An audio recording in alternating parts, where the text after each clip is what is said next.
Sembelihan ahlul kitab itu halal bagimu. Apakah termasuk babi? Apakah babi sembelihan ahlul kitab halal?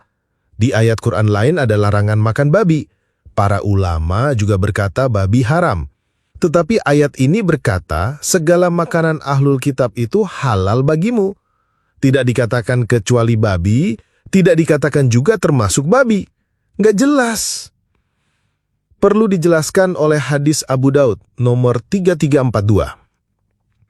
Abu Talabah Al-Kusyani pernah bertanya kepada Rasulullah Shallallahu Alaihi Wasallam. Ia berkata, sesungguhnya kami bertetangga dengan orang ahli kitab, sementara mereka merebus babi di dalam kuali mereka dan minum khamr dalam bejana mereka. Kemudian Rasulullah Shallallahu Alaihi Wasallam bersabda, apabila kalian mendapatkan selainnya, maka makan dan minumlah padanya. Dan apabila kalian tidak mendapatkan selainnya, maka cucilah menggunakan air dan makan serta minumlah. Jadi hukum Al-Quran yang tidak jelas itu perlu dijelaskan oleh hadis. Babi sembelihan ahli kitab itu halal. Ditambah lagi hukum sunat justru tidak ada di dalam Al-Quran. Tidak ada satu kata sunat atau khitan di dalam Al-Quran. Kenapa tidak ada sunat di dalam Al-Quran? Karena Al-Quran tidak lengkap, tidak sempurna. Alasan yang kelima, alasan terakhir, kenapa Al-Quran tidak sempurna, adalah karena Al-Quran tidak punya penutup. Al-Quran punya surah pembuka, surah Al-Fatihah, tetapi tidak punya surah penutup. Surah terakhir di dalam Al-Quran, surah An-Nas yang berarti manusia, hanyalah sebuah surah pendek yang isinya memohon perlindungan kepada Allah dari berbagai gangguan jahat. Kenapa surah An-Nas yang terakhir di dalam Al-Quran ini tidak bisa disebut sebagai penutup? Karena penutup itu biasanya berisi kesimpulan, rangkuman, atau setidaknya pesan terakhir. Sedangkan surah An-Nas hanyalah sebuah doa yang bersifat tematik dan personal. Tidak merangkum pesan utama Al-Quran, tidak menutup narasi kisah Nabi, ataupun sejarah umat. Sebenarnya lebih cocok misalnya surah Al-Ikhlas yang berisi ringkasan tauhid sebagai penutup seluruh tema yang ada di Al-Quran. Atau ayat-ayat yang katanya terakhir diturunkan kepada Muhammad, Quran 5 ayat 3. Pada hari ini telah aku sempurnakan agamamu untukmu, telah aku cukupkan nikmatku bagimu, dan telah aku ridhoi Islam sebagai agamamu. Tapi ini enggak. Yang terakhir di Al-Quran adalah surah An-Nas yang bukan penutup. Buku manapun yang tidak punya bagian penutup adalah buku yang belum selesai. Buku yang tidak sempurna. Tidak masalah jika Al-Quran dikatakan to be continue. Akan ada lagi kelanjutan sequelnya.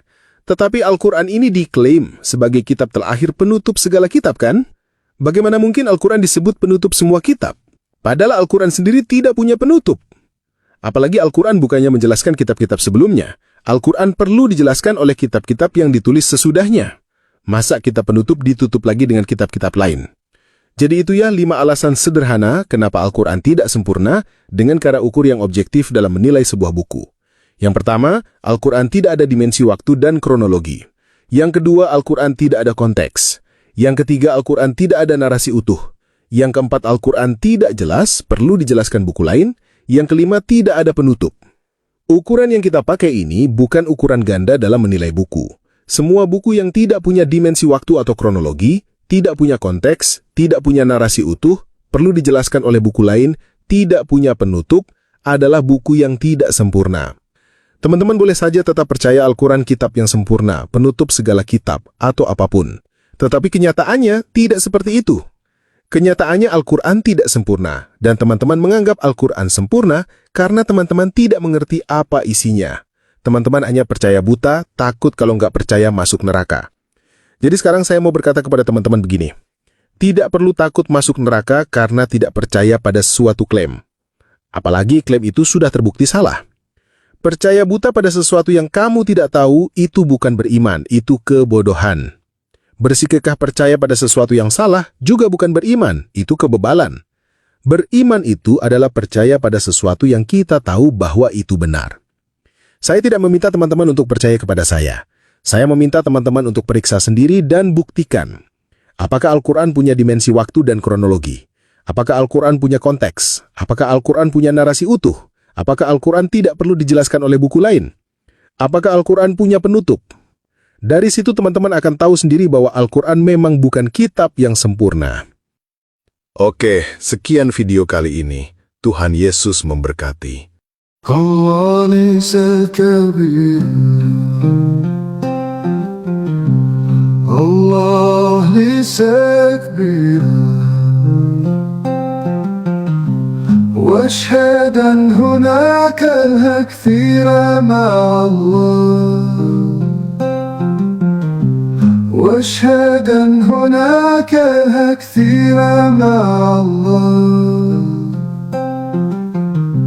واشهد أن محمدا ليس رسول الله،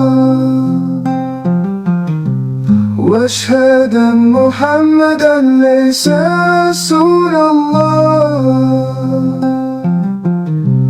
ليس هناك فائدة من الصلاة، ليس هناك فائدة من الصلاة، وليس نحم النجاة، وليس نحم النجاة. الله ليس كبيرا، الله ليس كبيرا، هناك كثيرا جانب الله، هناك كثيرا جانب الله.